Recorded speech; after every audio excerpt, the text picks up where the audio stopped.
I have often wondered why some stories are never told openly, why some truths are wrapped in silence and left only for the shadows to know.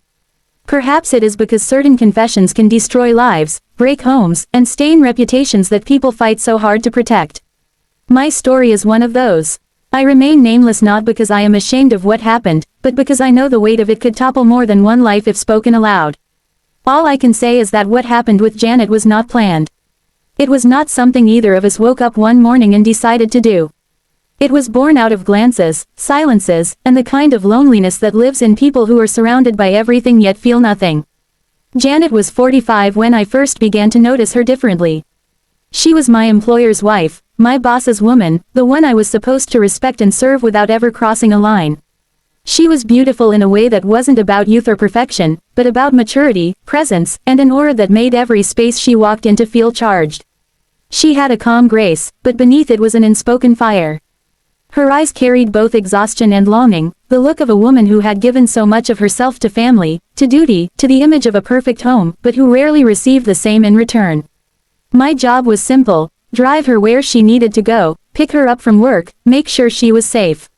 I was just the driver, but time has a way of bending the simple into something complicated. It started with small conversations. She would sit in the back seat after a long day, drop her handbag beside her, lean back, and sigh. I would hear the weight in that sigh.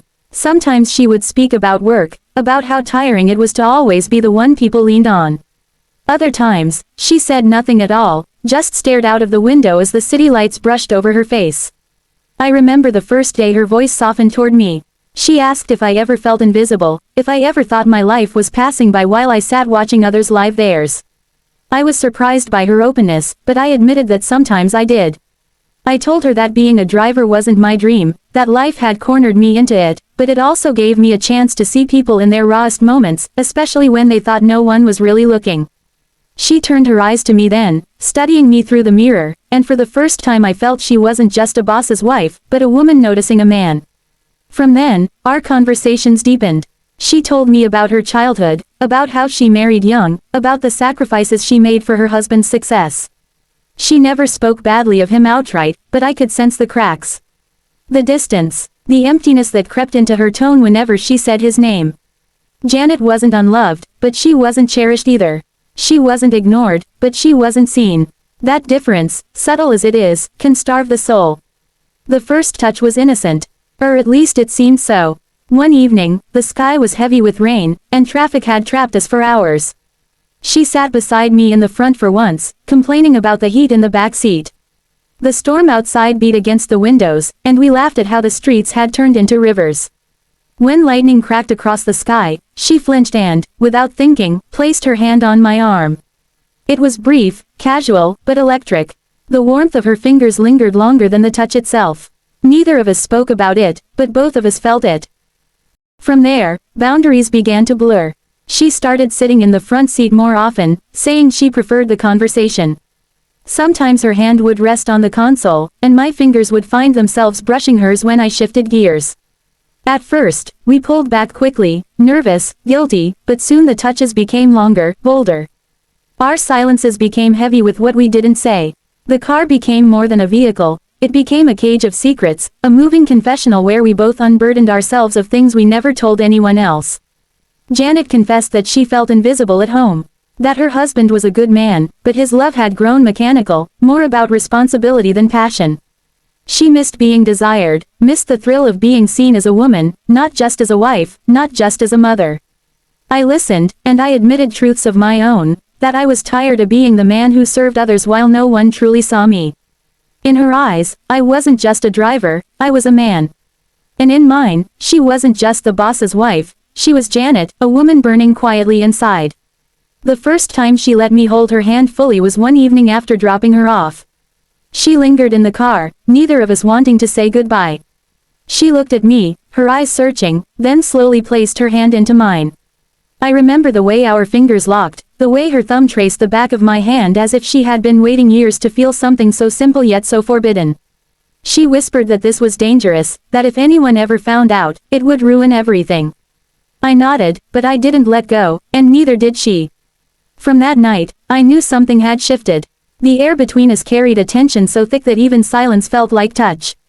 I would drive her home, and every stoplight became a moment where our eyes would meet, where my hand would inch closer, where hers would answer without words. We never rushed. We let the storm build, each day adding to the weight of what we both knew was coming. There is something intoxicating about secrecy. About knowing that what you're doing is wrong, but feeling that it's the only thing that makes you alive. Janet began to glow in ways I hadn't seen before. She laughed more, she leaned closer, she spoke softer. And I began to crave every moment with her, every drive, every stolen second that belonged only to us. By the end of that first chapter in our story, we hadn't yet crossed the line fully, but we were standing at its edge, staring down into a place we both feared and desired. The car had become our world, and in that world, we were free to be the parts of ourselves we hid from everyone else. I knew it was only a matter of time before one of those nights turned into something neither of us could take back. The night we finally stepped beyond the invisible boundary began like so many others, quiet and ordinary on the surface. Janet had worked late, and her voice when I picked her up was heavy with the kind of exhaustion that seeps into the bones. She sank into the passenger seat, too tired to even fuss with her handbag. I noticed the faint shadows beneath her eyes, the way her shoulders slumped, and something in me ached to take that weight from her. We drove mostly in silence, the hum of the engine filling the air between us. But silence between us was never empty. It was charged, alive, like a string pulled tight, waiting to snap. Her hand rested on her thigh, fingers tapping absently, and I found my eyes drifting toward them, wondering how they might feel tangled in mine again, how they might feel if I dared to take them further than before. At a red light, I glanced at her. She was staring out of the window, lost in thought, her lips parted slightly as though words had been left unsaid. Without thinking, I reached over and let my fingers brush against hers. She didn't pull away. Instead, she turned her palm up and laced her fingers through mine. I felt her grip tighten just enough to let me know she needed this, maybe as much as I did. When the light changed, I kept driving with one hand, the other still holding hers. It was reckless, but I didn't care. For those minutes, we weren't a driver and a boss's wife. We were just two people clutching at something forbidden yet desperately needed. When I finally pulled into her driveway, she didn't move to leave. Instead, she sat there, holding my hand, staring at the dim glow of her house as though it was both her sanctuary and her prison. "Come inside for a drink," she said softly. Her voice trembled just enough for me to know she was fighting with herself even as she invited me. Every nerve in my body screamed at me to say no, to walk away before it was too late. But desire has a way of silencing reason. I nodded. She exhaled like someone who had been holding her breath for years. Inside, the house was quiet, almost too quiet. The kind of silence that made the ticking of the wall clock sound deafening. Janet poured herself a glass of wine, then hesitated before offering me one. I accepted, though I barely tasted it. My attention was on her, on the way her fingers wrapped around the stem of the glass, on the way her blouse clung softly to her frame, on the way her eyes darted nervously toward me then away again. We sat across from each other, neither drinking much, the air so thick with tension that words felt useless. She finally broke the silence. "This is wrong," she whispered, more to herself than to me. "I know," I answered, my voice low. Her eyes lifted to mine, wide and searching. "Then why can't I stop?" I didn't have an answer. All I knew was that I felt the same pull, the same dangerous hunger. I set my glass down, leaned forward, and reached for her hand again. This time, she didn't hesitate. She let me hold it, her thumb brushing over my knuckles as though memorizing them. The first kiss came quietly, almost accidentally. She leaned forward to set her glass down on the table at the same moment I leaned toward her. Our faces were suddenly close, breaths mingling, eyes locked. For a heartbeat, neither of us moved. Then, as though something inside us both snapped, we closed the space. Her lips were soft, trembling, tasting faintly of wine. The kiss was gentle at first, tentative, as if we were testing a door we both knew should remain closed. But once it began, neither of us wanted it to end. The gentleness turned urgent, her hand sliding to the back of my neck, pulling me closer. I felt her body press against mine, warm, eager, alive. When we finally broke apart, she pressed her forehead to mine, her breathing uneven. "We can't," she whispered, but her hands betrayed her, still holding me, still pulling me close. "We already have," I murmured back. What happened after blurred the lines between resistance and surrender. She led me to her room with steps that faltered yet never stopped. Every look she gave me carried both fear and need, Every touch was both a question and an answer. By the time we reached her bed, hesitation had melted into fire. It was nothing like I imagined. It wasn't rushed or careless. It was slow, aching, almost desperate, like two people starving who finally found food. Every kiss was deep, every caress deliberate. She touched me as though she was memorizing, as though she feared this might be the only time. And I touched her the same, learning the map of her body with reverence and hunger. When it was finally over, we lay there in silence, the weight of what we had done pressing down on us. She stared at the ceiling, her chest rising and falling, her face unreadable. I reached for her hand, half afraid she would push me away, but she let me hold it. "I haven't felt alive like this in years," she whispered, her voice breaking. Neither of us said the word love. It wasn't love, not then. It was something different, something raw, reckless, forbidden. It was a hunger that had been locked away too long, finally given freedom. That night was the first of many. But it was also the moment I knew my life, and hers, would never be the same again. The days that followed that first night felt unreal, as if I was living someone else's life. I still wore the same uniform, still held the same steering wheel, still opened the same car doors, but nothing was the same. Every time I saw Janet, I felt the memory of her skin against mine, the sound of her voice breaking as she whispered my name, the way her body trembled when she let herself go in my arms. It haunted me, but it also fed me. We pretended nothing had changed in public. To her husband, to the neighbors, to anyone watching, we were exactly what we had always been, the faithful wife and the loyal driver. But inside the car, in the small moments stolen from the world, we were something else. The air between us burned with a secret only we shared. A glance in the mirror, the brush of her hand on mine, a smile that lingered too long, these were the sparks that carried us from one day to the next. It became a rhythm. I would pick her up from work, and depending on her mood, we would either drive straight home or take a detour. Sometimes she would give me a simple instruction, "Not yet." That meant we would circle the city, losing ourselves in traffic, in alleys, in quiet roads where no one knew us. In those drives, she would shift from the back seat to the front, her perfume filling the air, her hand always searching for mine. Those small touches became like oxygen, something I couldn't imagine going without.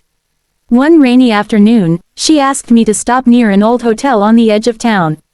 I hesitated at first, knowing exactly what she had in mind. She looked at me, her eyes steady, and said, "We can't keep pretending this doesn't exist." Her voice carried both resolve and desperation.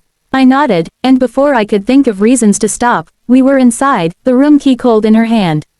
That hotel became our sanctuary, our hidden world. Each time we entered it, we shed the roles that bound us outside. She was no longer the wife, and I was no longer the driver.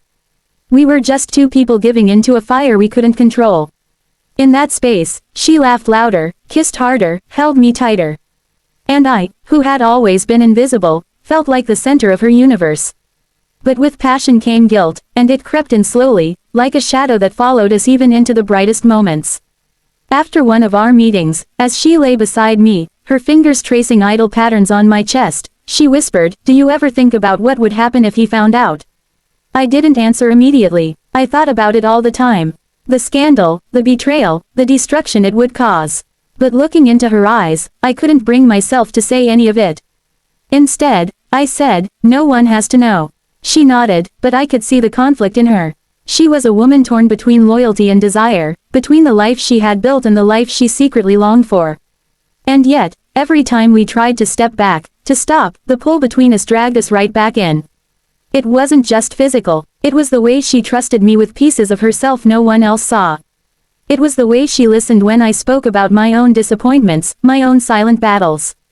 In those moments, she wasn't just a lover, she was a mirror, reflecting the parts of me I thought no one cared to see. Our secret changed her. I noticed it in the way she carried herself, the way her eyes sparkled more, the way she seemed lighter even in the presence of her husband. No one else saw it, but I did. She was alive again, and part of me felt proud that I was the one who gave that back to her. But another part of me wondered if I was only borrowing what didn't belong to me. The danger of it all added to the intoxication. Once, we nearly got caught when her husband called as we lay tangled together in bed. She answered, her voice calm and sweet, as if nothing was amiss, while my heartbeat thundered in my chest. When she hung up, she laughed nervously, then kissed me with a hunger fiercer than before. That kiss tasted of fear and relief, of sin and salvation. But beneath the thrill, doubt began to grow. Not because I wanted to stop, but because I started to realize just how deep we had gone. I was no longer just a man having an affair with another man's wife. I was entwined in her life in ways that couldn't be undone. She leaned on me not just for passion, but for comfort, for strength, for the parts of her soul that had been starving. And I needed her more than I dared to admit. One evening, after another stolen night at the hotel, she turned to me as I dressed and asked, "What happens to us when this ends?" The question froze me. Until then, I had been living in the moment, savoring every stolen second without thinking of the future. But she had, and the fear in her eyes told me she already knew the answer: nothing lasts forever. I sat beside her, cupping her face in my hands, and told her the only truth I could. "I don't know, but right now, I don't want it to end." She smiled through her tears, leaned into my touch, and whispered, "Neither do I." That night, as I drove her home, the city lights flashing past, I realized we were caught in something bigger than either of us. We weren't just breaking rules, we were building a secret life within the cracks of another. And though guilt stalked us, though fear whispered warnings, neither of us could let go. By the end of that chapter of our story, the line between right and wrong had blurred beyond recognition. All we knew was that we were alive in each other's arms, and for the first time in years, that was enough. Keeping a secret is like carrying fire in your pocket. No matter how careful you are, the heat seeps through, and one wrong move can set everything ablaze. That was what life with Janet became, half ecstasy, half fear, every moment with her burning hotter, every glance over the shoulder colder. We became masters of timing. I learned her schedule as if it were my own. I knew when her husband traveled, when he stayed late at the office, when the children weren't around. She learned my silences, the way I tightened my jaw when I thought someone was watching, the way my hand squeezed hers when we were safe.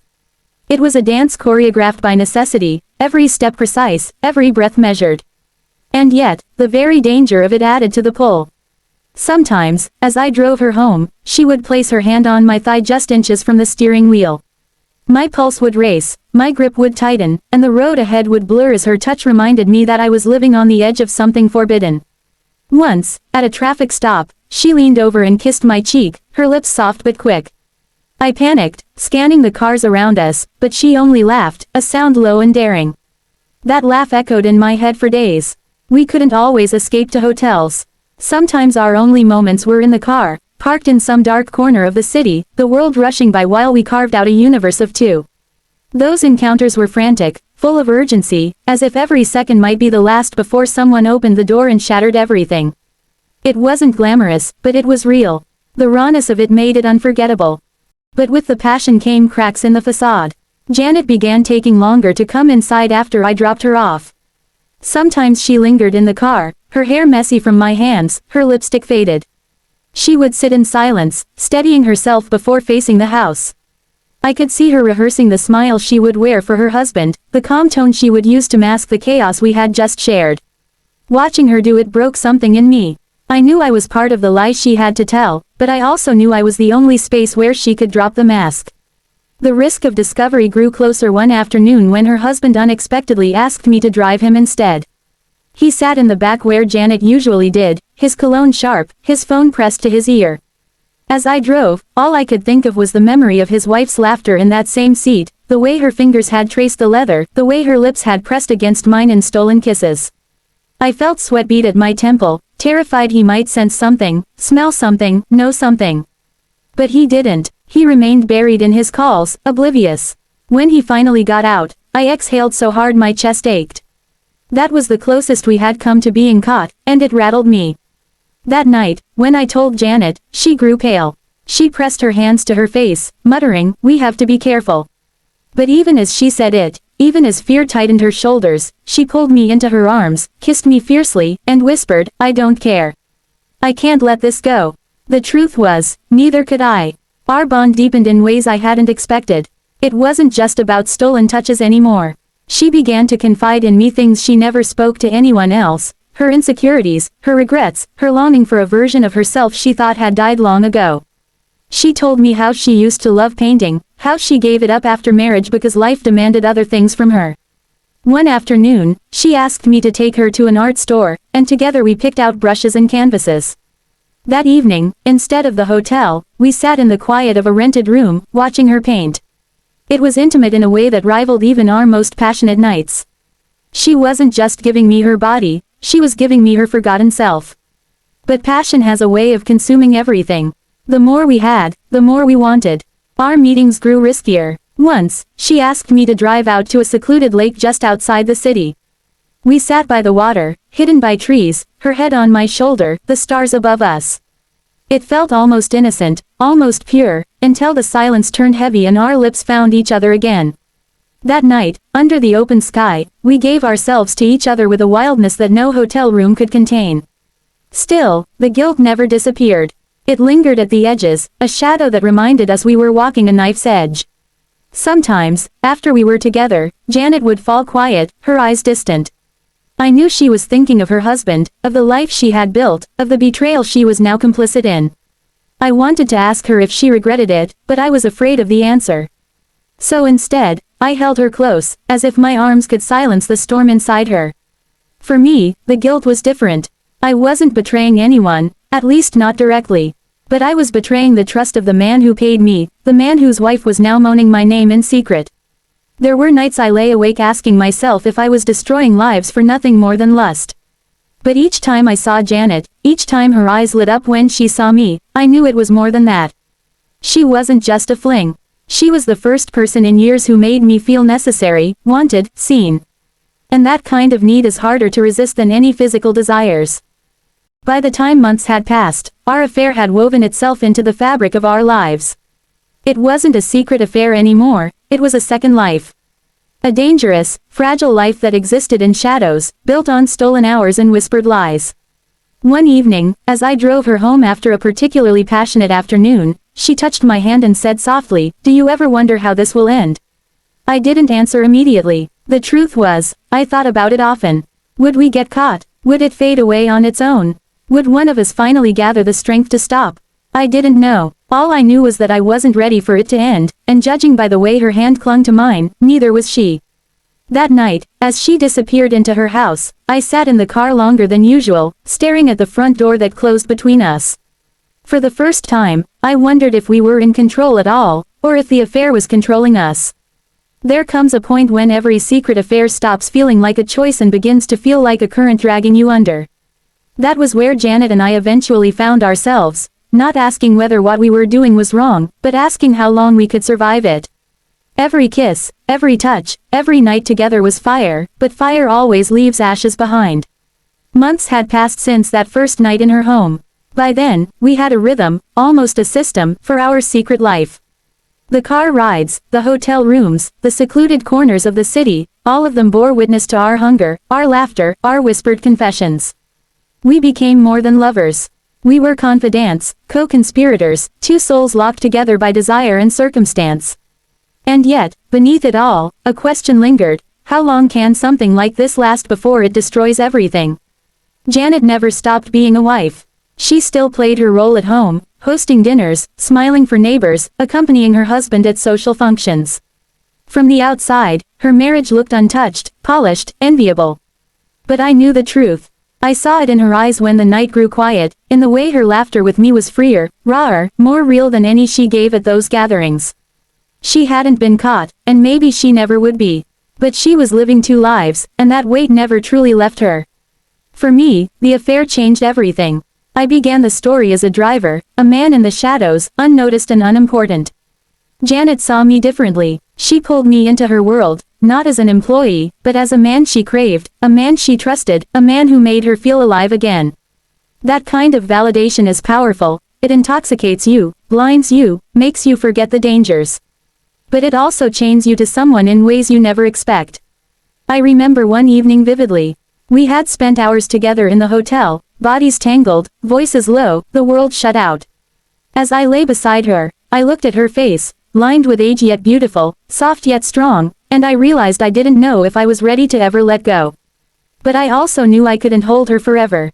She wasn't mine. She never would be. I was the stolen hours, not the daylight.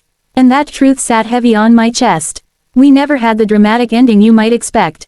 No one caught us. There was no explosion, no screaming confrontation. Instead, our affair softened over time, not because the desire faded, but because life has a way of pulling people back into the cages they belong to. Her husband's presence became more constant. Her responsibilities grew heavier. My own path began tugging me in directions I couldn't ignore.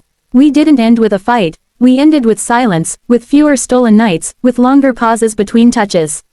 The last time I saw her in that way, she held me tightly, almost desperately, as if she knew it was the last. When she kissed me, there was sorrow in it, not because we didn't want each other anymore, but because we knew wanting wasn't enough. When she finally pulled away, she whispered, "You made me feel alive again." That was her farewell, and though she walked back into her house that night, she left me carrying those words. I remain anonymous because the story is not just mine.